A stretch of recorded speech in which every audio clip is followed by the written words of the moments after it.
இருக்கன்குடி மாரியம்மன் கோவில். இந்த ஊரில் இருக்கும் மாரியம்மன் கோவில் மிகவும் பிரபலமான கோவில்களில் ஒன்றாகும். இந்த கோவிலில் வழிபட்டு செல்பவர்களுக்கு அம்மை உட்பட அனைத்து விதமான நோய்களும் நீங்கும் என்கிற நம்பிக்கை இந்த பகுதி மக்களிடம் இருக்கிறது. சாணம் பெருக்க வந்த இருக்கன்குடி கிராமத்தை சார்ந்த பெண்ணொருத்தி கூடையை வைத்து சாணம் பொறுக்கி சேர்த்திருந்தாள்.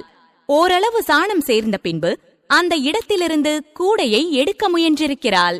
அந்த கூடையை எடுக்க முடியவில்லை. அப்பொழுது அவள் சாமி வந்து ஆடியிருக்கிறாள்.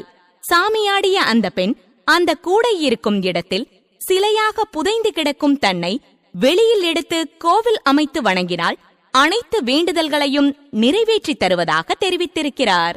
மக்கள் அந்த இடத்தில் புதைந்து கிடக்கும் அந்த சிலையை எடுத்து கோவில் அமைத்து வழிபட துவங்கினர். அதுவே இருக்கன்குடி கோவிலாகும்.